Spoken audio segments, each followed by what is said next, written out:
결론적으로 피청구인에 대한 탄핵 소추 사유인 4가지 법률 위반의 점은 모두 인정되지 않습니다. 따라서 이 사건 심판 청구는 이유 없습니다.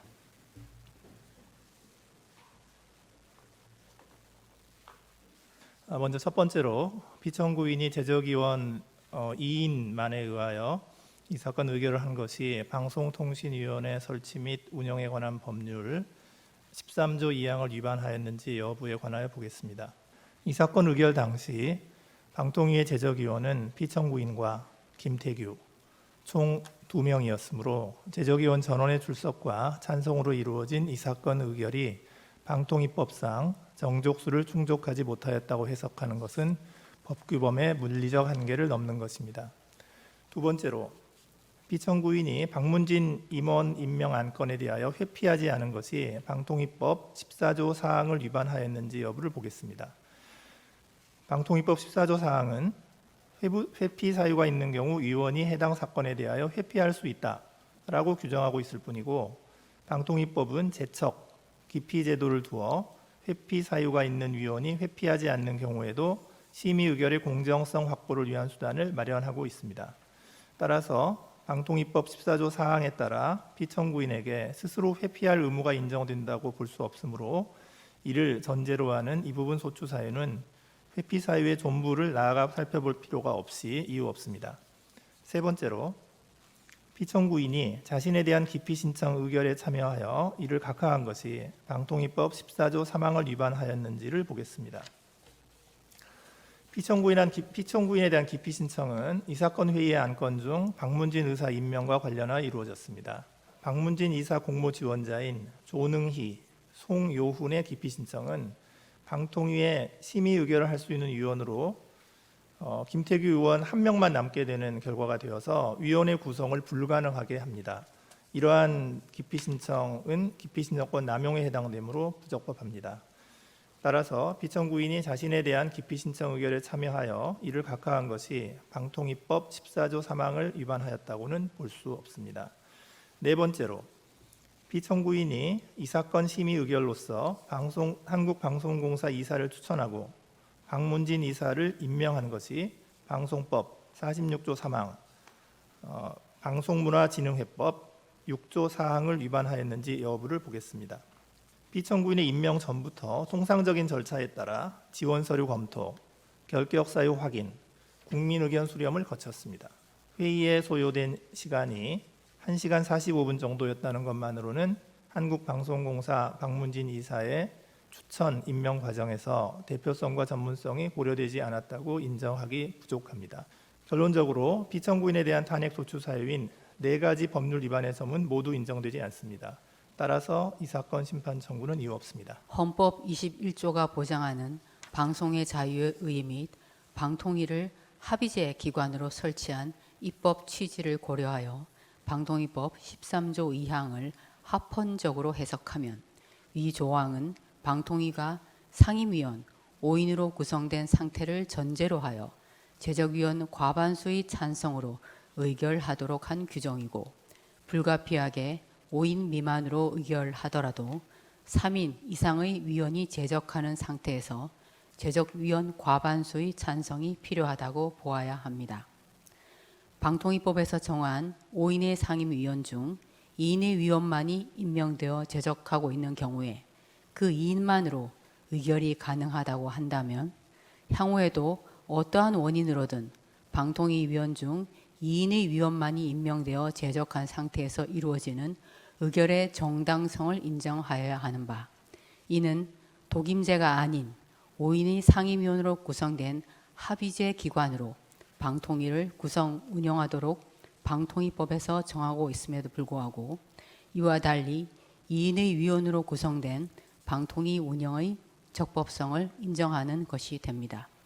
이러한 해석은 방통위가 방통위법 규정과 입법 취지에 정면으로 반하는 상태로 운영되는 것을 용인하는 결과를 초래할 위험성이 있습니다.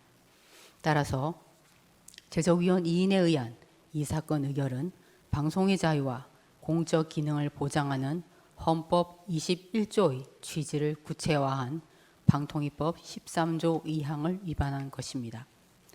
방통위법 13조 2항은 합의제 행정기관인 방통위 의결의 적법성과 정당성을 담보하기 위한 핵심적인 조항이고, 방통위의 심의 의결을 적법하게 진행하는 것은 방통위원장인 피청구인의 가장 중요한 직무상 의무 중 하나입니다.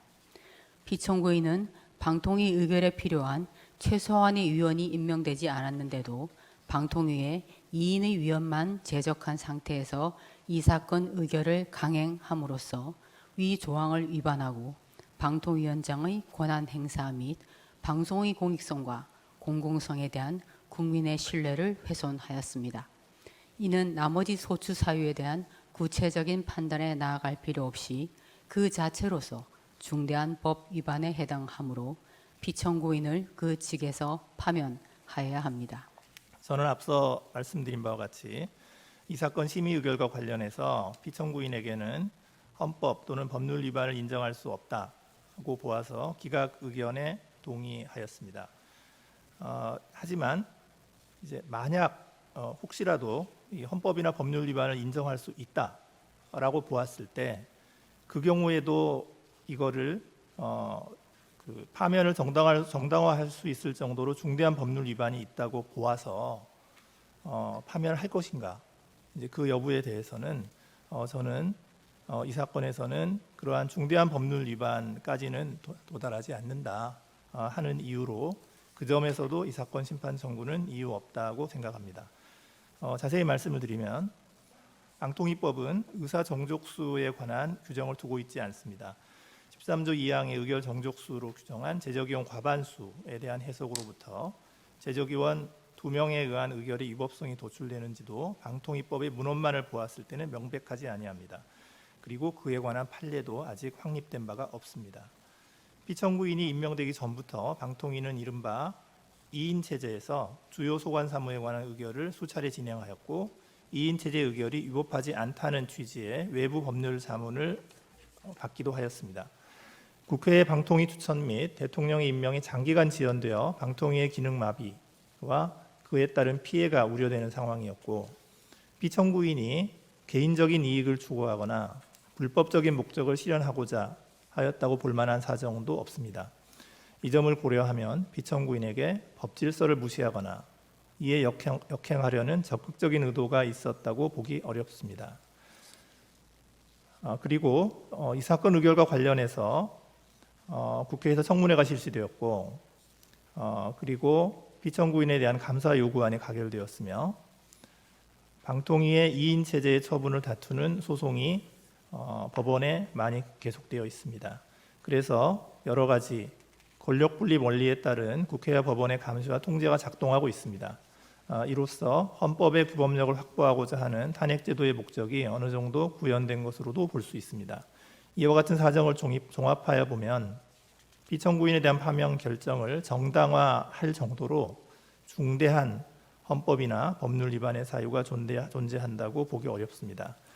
이 점에서도 이 사건 심판 청구는 이유 없으므로 보충 의견으로 이러한 의견을 밝힙니다. 재판관 정정 및 재판관 정계선의 인용 의견에 대한 보충 의견의 요지를 말씀드리겠습니다.